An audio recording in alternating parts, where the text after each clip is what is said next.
Mrs. Thurman, the cook. She wore an old-fashioned nightgown, and her head bristled with curlers. She let go of Nancy like a hot branding iron. "You," she exclaimed. "Yes, me," Nancy replied, suppressing a smile.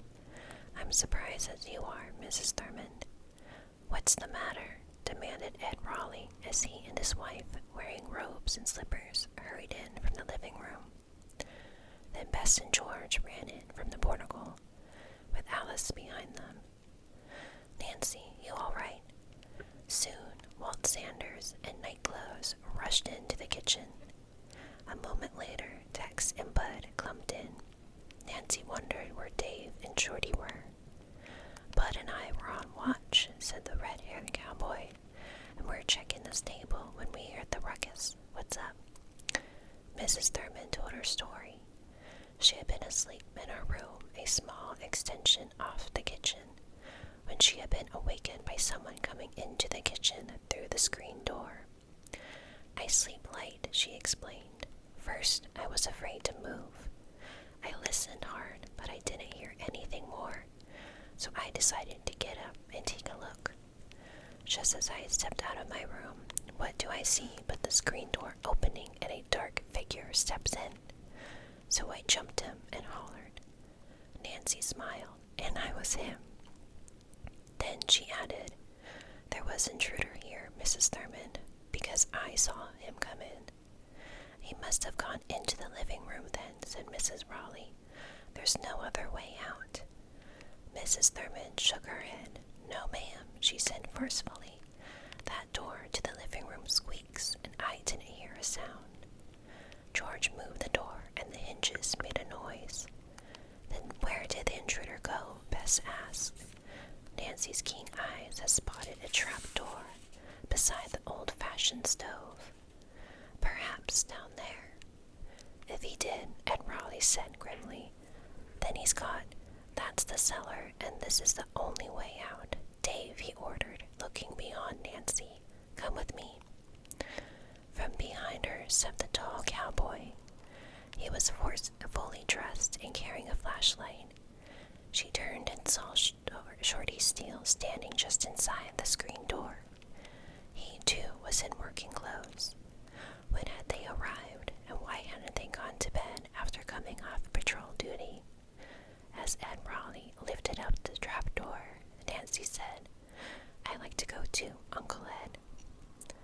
The man hesitated, then said, "All right, but you stay well behind us." The cowboy turned on his flashlight, and Nancy followed the men down a flight of wooden stairs. She found herself in a shallow cellar which was empty except for a row of shelves against one wall. At Nancy's request, Dave held his light downward so she could look for footprints, but the earthen floor was hard-packed and she could see no marks on it. When the trio returned to the kitchen and reported no sign of the intruder, the cook shook her head. "He was a phantom," she declared, "just like the horse." "Now, Mrs. Thurman," said Aunt Bet, "maybe you were so excited you didn't hear the intruder go through the living room door." The little woman looked indignant. "I have excellent hearing," she stated, "and that door positively did not squeak." Nancy found it hard to doubt Mrs. Thurman's word. The young sleuth turned to Dave. "Did you just come from the bunkhouse?" "No," Dave said quietly. "I was doing some extra investigating." Whatever that means, Nancy thought. She noted that Shorty had said nothing. Mr. Raleigh did not worry the men. A few minutes later, everyone went back to bed except for Tex and Bud. Nancy awoke at dawn and puzzled over the problem. Who was the intruder? What was he after? Where had he gone? Quietly, he had rose and dressed, then went to the kitchen to make herself a cup of tea. Not wanting to heat the big kettle of water which stood on the old-fashioned range, she took a small pot from a hook on the wall and carried it to the sink. She turned one of the faucet handles, but no water came out. Surprised, Nancy tried the other, with the same result. That's strange. I'll ask the girls about it.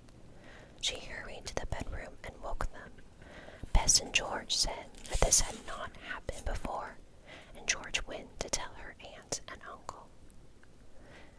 In a short time, the hazily dressed rancher appeared, completely puzzled.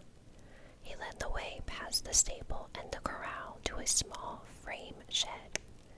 Inside were an electric generator and pump.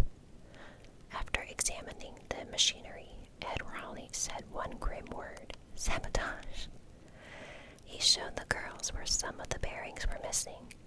We'll need some new ones before we can have any water. It's a shame, George declared. When do you think this mischief was done? And where were the guards? What difference does it make? Her uncle said with a sigh. The men can't be everywhere at once. What about Chief? Nancy asked. He didn't bark at the intruder. Does this mean he knows him? Ed Raleigh's jaw tightened. I trust Sanders, Bud, and Dave with my life. They came highly recommended by friends of mine. As for the others, I accuse no man without proof. Nor would I, Nancy said quietly, and began looking for evidence. On the wooden floor were damp dabs of red earth. Outside the building was a wet patch of the same color, but the prints were too confused to be distinguishable. Whoever damaged the pump may still have this kind of mud on his boots, Nancy thought. The rancher's face was gray with worry. This pump will have to be fixed as soon as possible. After the windmill in the East Meadow was wrecked, I had to start using this pump, which only supplied the house to water my cattle. There's another mill in the big meadow, but its supply is not enough for them. We're lucky to have another source of spring water. The three girls volunteered to carry water to the kitchen. They went to get buckets from Mrs. Thurmond, who was pale and tight-lipped. She handed them kettles and large pots. Bess led the way around the house to the spring house, a windowless adobe structure built on the back wall of the kitchen. George opened the heavy wooden door, and the girls stepped down into an earthen floor. It was cool and so dim they could barely see the small stream of water coming from a pipe in the center. While waiting her turn to fill her kettle, Nancy went outside to look around. She saw that between the ranch house and the foot of Shadow Mountain ran a heavy strip of woods, which continued along the big meadow. That's where the phantom horse is supposed to appear, Nancy reflected. Just then, Bess came from the spring house. Your turn, Nancy, she called. The young sleuth hurried inside and placed her kettle under the stream of water. While waiting for it to fill, she noticed a stone vat against the kitchen wall. It was about 3 feet square with a hinged wooden lid. That's where the old-timers stored milk products and eggs, she thought. When Nancy reached the kitchen with her full kettle, Mrs. Thurmond was serving breakfast. As the girls sat down, Dave and Shorty came in. Nancy glanced at their boots. There was damp red mud on both pairs. As soon as the men finished eating, Dave stood up. I'm going to Tumbleweed to get pump bearings, he said to Nancy. Mr. Raleigh said he wanted to do an errand in town. You can ride along with me. Nancy was glad the sheriff had not been mentioned. She said, I'll go, thank you, and I'll bring George. Dave scowled. I'll be in the pickup, he replied abruptly and walked out. Nancy hurried to her room to get the warning notes and the rattle. The pickup was parked in the yard, and as soon as Nancy and George had climbed into the cab, Dave started it. Without saying a word, he drove out to the ranch gate and turned into a dirt road which stretched down the valley. The girls appeared to be relaxed, but they could not get rid of their minds of a distrust of Dave. Once he caught Nancy looking at his shoes. Yes, Miss Detective, he said, that Dad's mud from outside the pump house. I was up before dawn this morning and thought I heard a noise there. I didn't hear anyone, though. Must have scared him off, and he came back later.